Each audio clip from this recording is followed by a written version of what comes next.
मोहन, पहले तो मैं तुम्हें नौकरी पर रखने से पहले सोच रहा था कि तुम ये काम नहीं संभाल पाओगे, लेकिन तुम्हारी मेहनत और लगन ने इस काम को बहुत ही बेहतरीन तरीके से कर दिखाया है। मैं तुम्हारे काम से बहुत प्रसन्न हूँ। पिछले 4 दिनों से तुमने जो मजदूरी की है, ये उसके कुछ पैसे है, इसे रख लो। मोहन का सेठ उसके हाथ में जबरदस्ती पैसे थमा देता है और वहाँ से चला जाता है। तभी मोहन, मालिक ने आज मुझ पर एहसान करके बहुत बड़ा मुझ पर उपकार किया है। घर में ये पैसे देखकर सरला बहुत खुश होगी और इन पैसों से घर का गुजारा भी अच्छी तरीके से हो जाएगा। दिन भर मजदूरी करने के बाद मोहन जब अपने घर लौट रहा था, तभी उसका ध्यान रास्ते में एक दुकान पर पड़ता है, जहाँ काफी सारी सिलाई मशीनें पड़ी थी। नेहा बेटी की पढ़ाई कुछ ही दिनों में पूरी हो जाएगी और उसे सिलाई करने का बहुत शौक है।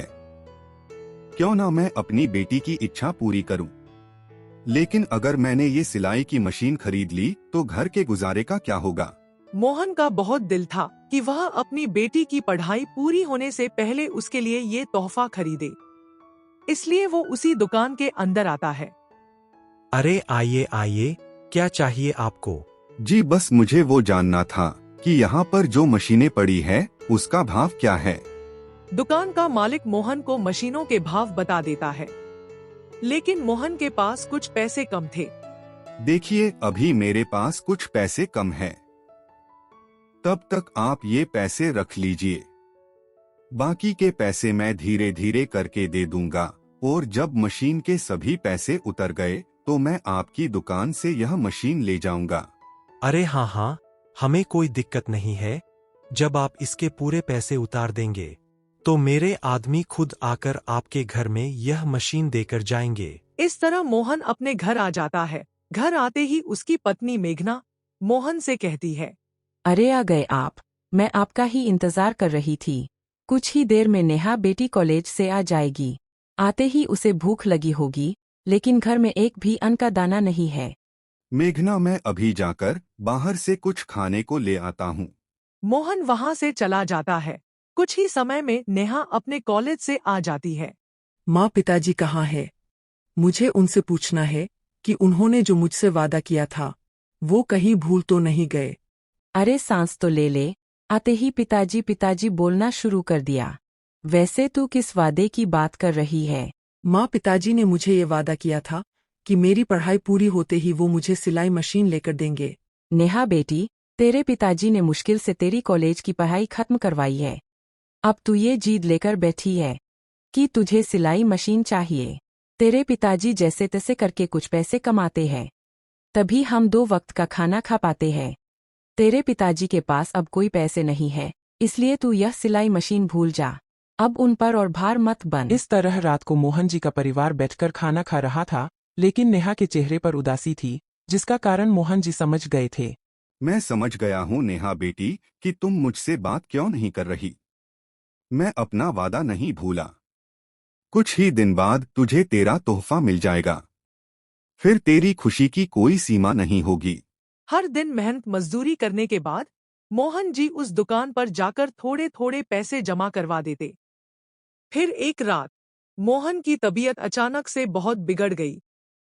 साथ पड़ी मेघना ने जब देखा कि उसके पति की तबीयत बहुत खराब हो रही है, तो वो अंदर से अपनी बेटी नेहा को आवाज देकर बाहर बुलाती है। नेहा तेजी से अपने कमरे से बाहर आती है। नेहा बेटी, जा जल्दी से जाकर डॉक्टर को बुलाकर आ। तेरे पिताजी की तबीयत बिगड़ती जा रही है। माँ आप चिंता मत कीजिए, मैं अभी डॉक्टर को बुलाकर आती हूँ। नेहा दौड़ती हुई डॉक्टर को बुलाने के लिए घर से निकल जाती है। कुछ समय बाद जब नेहा डॉक्टर को घर लेकर आती है, तब मेघना, नेहा बेटी देख ना, तेरे पिताजी कुछ बोल नहीं रहे हैं। माँ चिंता मत कीजिए, देखिए डॉक्टर साहब आ गए हैं, वो अभी पिताजी को देख लेंगे। डॉक्टर मोहन के पास बैठकर उसे चेक करते हैं। मोहन का चेकअप करने के बाद डॉक्टर मेघना से कहते हैं, आपको जानकर ये हैरानी होगी कि आपके पिताजी ने कुछ समय पहले ही दम तोड़ दिया था। उनकी सांसें अब हमेशा के लिए थम गई है। अब वो इस दुनिया में नहीं है। डॉक्टर की बात सुनकर दोनों माँ बेटी की दुनिया जैसे हिल गई थी। उनको बहुत बड़ा सदमा लगा था कि उनके पिता इस दुनिया में अब नहीं रहे। दोनों माँ बेटी की आंखों में आंसू थे। मोहन जी की मृत्यु को अब काफी समय हो गया था, लेकिन समाज के लोगों ने दोनों माँ बेटी के बारे में बातें करनी शुरू कर दी। वो उन्हें बहुत बुरा भला बोलते थे। नेहा बेटी जा, ऊपर से कुछ कपड़े सूखने के लिए डाले हुए हैं, उसे ले आ। मेघना नेहा से ये बोल ही रही थी, तभी बाहर से किसी के बुलाने की आवाज आती है। नेहा और मेघना ये देखने के लिए बाहर आते हैं। क्या ये मोहन जी का घर है? जी हाँ, ये मोहन जी का ही घर है। मैं उनकी पत्नी हूँ। मोहन जी ने अपने घर के लिए कुछ सामान खरीदा था। जी, मैं वही देने आया हूँ। उन्होंने बोला था कि वह कुछ दिन बाद आकर ले जाएंगे, लेकिन वह आए नहीं, इसलिए मैं ही देने आ गया। देखिए, हम ये सामान आपसे नहीं ले सकते। हमारे पास इस सामान को खरीदने के लिए पैसे नहीं है। इसे आप वापस ले जाइए। अरे नहीं नहीं, मोहन जी इसके पैसे पहले से ही उतार गए थे। वो हर दिन मेरे पास थोड़े थोड़े पैसे देकर जाते थे, और इसके पूरे पैसे उतर गए हैं, इसलिए इसे ले लीजिए। नेहा वो आदमी से सामान लेकर अंदर आ जाती है। तेरे पिताजी कोई भी सामान लेने से पहले हर बार मुझसे पूछते थे, लेकिन इस बार उन्होंने मुझे इस सामान के बारे में कुछ नहीं बताया। जरा नेहा बेटी, इसे खोलना। नेहा बैठकर उस डब्बे को खोलने की कोशिश करती है। जैसे ही वह डब्बा खुलता है, उसमें नेहा की सिलाई मशीन निकलती है। उसे मशीन को देखकर नेहा की आंखों में आंसू आ जाते हैं। माँ देखो, पिताजी ने अपना वादा नहीं तोड़ा, वो अपना वादा पूरा करके गए। मैं पिताजी का ये तोहफा हमेशा संभाल कर रखूंगी। तेरे पिताजी तुझे ये तोहफा देने के लिए पिछले कुछ दिनों से इसलिए इतनी मेहनत कर रहे थे। हर बार मेरे पूछने पर वो कुछ नहीं बताते थे, क्योंकि वो तुझे ये सरप्राइज देना चाहते थे। दोनों माँ बेटी मोहन को याद कर रही थी। तभी उनके गांव की एक पड़ोसन मेघना की सहेली घर आती है। अरे अच्छा हुआ मेघना, तू घर ही मिल गई। अब चेहरा ही देखती रहेगी या अंदर भी बुलाएगी? मेघना अपनी सहेली को अपने घर में बुलाती है। मेघना की सहेली उससे कहती है, मेघना, तू तो जानती है, पीठ पीछे बात करने की मेरी आदत नहीं। अभी जब मैं तेरे घर आ रही थी, सभी गांव के लोग तेरी बेटी के बारे में बुरा भला बोल रहे थे। मैं तेरी सहेली हूँ, इसलिए तुझे सलाह देने आई हूँ कि तुझे अब तेरी बेटी की शादी कर देनी चाहिए। लोगों के डर से मेघना अपनी बेटी की शादी के लिए मान जाती है। ये देख, इनमें से जो लड़का तुझे पसंद है, मुझे बता दे हमारी नेहा बेटी के लिए। कुछ समय बाद नेहा की शादी बड़े ही साधारण तरीके से कर दी जाती है। शादी के बाद पहली बार नेहा जब अपने ससुराल आती है, तो उसकी सास, जा नेहा, बहू को उसके कमरे में ले जा, वो थक गई होगी। नेहा ने सोचा था कि उसके ससुराल में बहुत अच्छे तरीके से उसका स्वागत होगा, चहल पहल होगी, लेकिन ऐसा कुछ भी नहीं था। ससुराल में आने की बाद नेहा के चेहरे पर कुछ उदासी आ गई थी। इस तरह सुबह हो जाती है। नेहा सुबह जल्दी उठ गई थी। अभी तो 6 बजे हैं। सभी लोगों के उठने से पहले अपनी पहली रसोई में कुछ अच्छा सा बना लेती हूँ। अपनी पहली रसोई बनाने के लिए नेहा रसोई घर में आती है। तभी वो देखती है, सभी बर्तन खाली पड़े हैं। घर में तो कुछ बनाने के लिए है ही नहीं, सब कुछ खत्म पड़ा है। अब मैं क्या बनाऊंगी? तभी नेहा की नजर एक आटे की कटोरी में पड़ती है। उसे एक सुझाव आता है।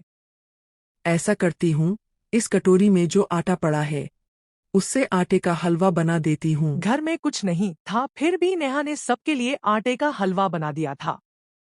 नेहा वो हलवा लेकर सबके लिए बाहर आती है। तभी उसकी ननंद राधा बाहर खड़ी होती है। नेहा को देखने के बाद वो जल्दी से अंदर से माँ को आवाज देकर बाहर बुलाती है। वो माँ, आज मेरी पहले रसोई थी, इसलिए मैंने सोचा खाने में कुछ मीठा बना देती हूँ, इसलिए मैंने ये आटे का हलवा बना दिया। तुम्हें किसने कहा था ये सब बनाने के लिए? ये पहली रसोई सब अमीरों के काम होते हैं। एक तो पहले से ही घर में खाने के लिए कुछ था नहीं, ऊपर से मैंने कुछ आटे की कटोरी बचा कर रखी थी, वो भी तुमने खत्म कर दी। अब इसे फेंकना मत, जाओ जाकर इसे रसोई घर में ढक कर रख दो। दोपहर के खाने में हम यही खा लेंगे। अपनी सास की यह बात सुनकर नेहा को बहुत दुख होता है। तभी उसे समझ आता है कि जब रसोई घर में कुछ बनाने के लिए गई थी, तो सब कुछ खत्म क्यों था। क्योंकि उसके ससुराल वाले अपना गुजारा बहुत मुश्किल से कर रहे थे। दूसरी तरफ रवि तैयार होकर अपनी मजदूरी के लिए जा रहा था। तभी सामने से उसकी पत्नी के हाथों में वो हलवा देखता है। अरे वाह, आज तो खाने में कुछ मीठा बनाया है। जरा मैं भी तो छाकर देखूं कैसा बना है। रवि जैसे ही उसे चखता है तो वो नेहा से कहता है, सच में नेहा, तुमने ये बहुत स्वादिष्ट बनाया है। चलो अब मुझे देरी हो रही है, मैं अपने काम के लिए निकलता हूँ। अपने पति की बात सुनकर नेहा को बहुत अच्छा लगता है। इस तरह वो अपने काम के लिए निकल जाता है। दिन भर मजदूरी करने के बाद जब रवि अपने घर आता है तभी उसकी माँ सामने खड़ी होती है और उससे कहती है, अरे आ गया रवि बेटे, रुक मैं बहू को अंदर से बुलाकर यह खाना लगाने के लिए कहती हूँ। तभी कौशल्या अंदर से नेहा को आवाज देती है, रवि बेटे के हाथ से ये खाना ले ले और सबको लगा दे, और कुछ बचा भी लेना कल सुबह के लिए। इस तरह सारा परिवार एक साथ बैठकर खाना खाता है। इस तरह एक दिन बीत जाता है और अगले दिन नेहा सिलाई मशीन के पास खड़ी रो रही थी। तभी पीछे से उसका पति रवि आता है। नेहा, तुमने मेरा सामान देखा? अरे तुम रो क्यों रही हो? किसी ने तुमसे कुछ कहा क्या? नहीं नहीं, मुझे किसी ने कुछ नहीं कहा। वो मुझे पिताजी की याद आ गई। मैं इस मशीन के लिए उनसे बहुत जिद करती थी, क्योंकि मुझे सिलाई करना, कढ़ाई करना और कपड़े सीलना बहुत अच्छा लगता है। पिताजी ने मेरी इस जिद को पूरी करने के लिए दिन रात मेहनत की और अपना वादा पूरा करके चले गए। यही सोचकर मेरी आंखों में थोड़े आंसू आ गए। अरे मुझे तो पता ही नहीं था कि मेरी पत्नी को ये सब कामों का इतना शौक है।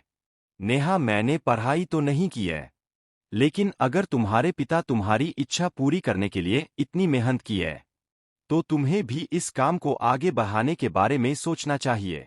नेहा, मुझे देरी हो रही है, मैं निकलता हूँ।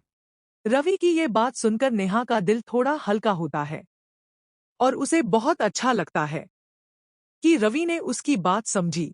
जैसे ही नेहा अपने कमरे से बाहर आती है तो वो अपने ननन को किसी के साथ बात करते हुए सुनती है। तभी नेहा राधा से पूछती है, किससे बात कर रही हो राधा?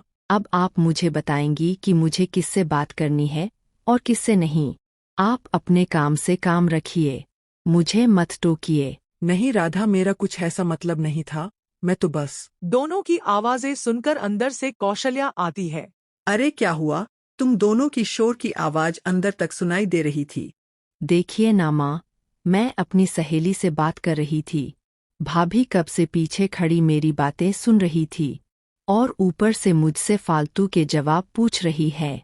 नेहा बहू, तुझे 2 दिन हुए नहीं इस घर में आए को, और तू अपनी नंद से झगड़े कर रही है। जा जाकर रसोई घर में कुछ गंदे बर्तन पड़े हैं, उसे धो लें। नेहा की बिना बात सुने उसकी सास उसे अंदर भेज देती है। तो वहीं रवि आधे दिन की छुट्टी लेकर एक दुकान में आता है। जी बोलिए, क्या चाहिए आपको? जी वो अरे आप शर्माइए मत, आपको जो चाहिए मुझे बता दीजिए।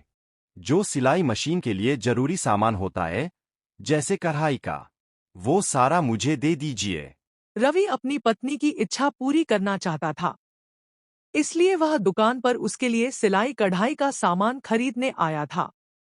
कुछ समय बाद वो आदमी रवि को सिलाई का वो सारा जरूरी सामान लाकर दे देता है। रवि उस आदमी को पैसे देकर सीधा अपने घर आ जाता है। वहां पर उसकी माँ उसके हाथ में थैला देखकर कहती है, अरे रवि बेटे, आज तो तू जल्दी आ गया, और मैंने तुझे बोला था ना, आज खाने के लिए कुछ मत लेकर आना। घर में पहले से ही काफी सब्जियां पड़ी है। माँ, मैं समझ गई इसमें क्या है। माँ, मैंने भैया को बोला था ना कुछ दिन पहले कि मुझे अपनी सहेलियों के साथ एक ट्रिप पर जाना है और उसके लिए मुझे एक अच्छी सी ड्रेस चाहिए। भैया वही लेकर आए होंगे मेरे लिए। नहीं राधा, इसमें तेरी ड्रेस नहीं है। मान, इसमें सिलाई कढ़ाई का सामान है। ये सब मैं नेहा के लिए लेकर आया हूँ। माँ, नेहा को सिलाई करने का बहुत शौक है और वह बहुत अच्छी कढ़ाई भी करती है, लेकिन उसके पास ये सब सामान नहीं था, इसलिए मैंने सोचा उसके लिए ये सिलाई कढ़ाई का कुछ जरूरी सामान खरीदना लूँ। रवि के हाथ में सिलाई कढ़ाई का सामान देखकर नेहा के चेहरे पर मुस्कान आ जाती है।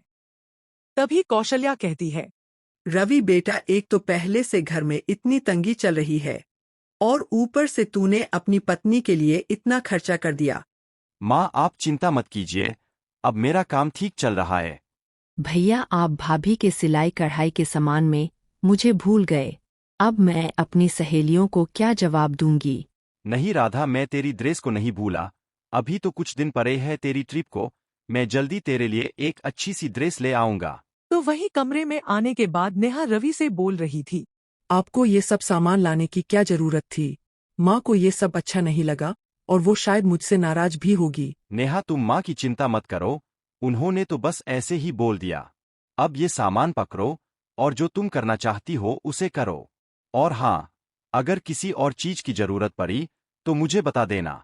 नेहा को अब जो सिलाई मशीन के लिए सामान चाहिए था वो मिल गया था, इसलिए अब वह अपना काम करने के लिए बहुत उत्सुक और खुश थी।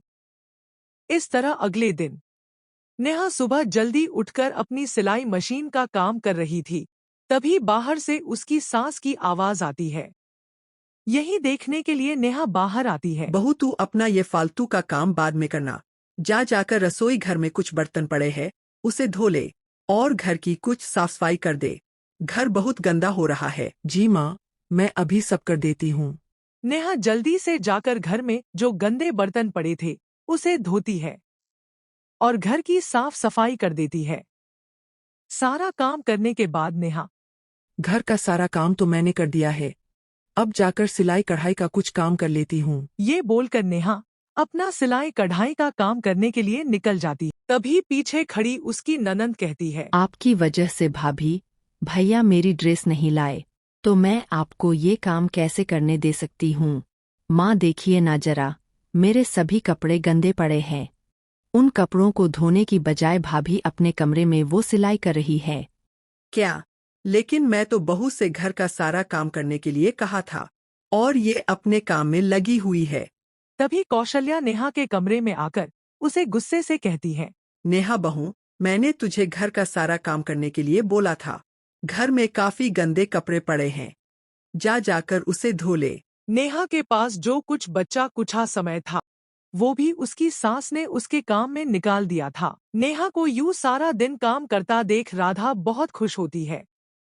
ऐसे ही रात को जब रवि अपने कमरे में आता है तो सिलाई मशीन का सामान बिखरा देखकर रवि नेहा से कहता है, नेहा, कमरे में सारा सामान बिखरा पड़ा है, देखकर ऐसा लग रहा है कि तुमने आज सिलाई कढ़ाई का सारा काम खत्म कर दिया। ये देखकर मुझे बहुत अच्छा लगा कि तुम अपने काम पर मन लगा रही हो। रवि जैसे सोच रहा था वैसे बिल्कुल भी नहीं था। नेहा को दिन भर सिलाई का काम करने के लिए समय ही नहीं मिला था, लेकिन वो रवि से कुछ नहीं कहती। ऐसे ही अगली सुबह नेहा जल्दी उठकर पूरे मन से अपना काम करने में लग गई थी। चलो, ये सूट तो सिल हो गया, बस अब इस पर कढ़ाई करनी बाकी है ताकि ये सूट और भी ज्यादा सुंदर लगे। नेहा उस सूट पर बहुत ही बारीकी से कढ़ाई करती है। नेहा को इतनी लगन के साथ काम करता देख उसकी ननंद नेहा के काम को खराब करने के बारे में सोच रही थी। कुछ समय बाद जब नेहा अपने कमरे में नहीं थी तभी चुपके से आकर राधा नेहा की मशीन के साथ छेड़छाड़ करती है। बाकी का काम खत्म करने के लिए जब नेहा सिलाई मशीन पर बैठी तो, हे भगवान, यह मशीन को क्या हो गया? ये चल क्यों नहीं रही?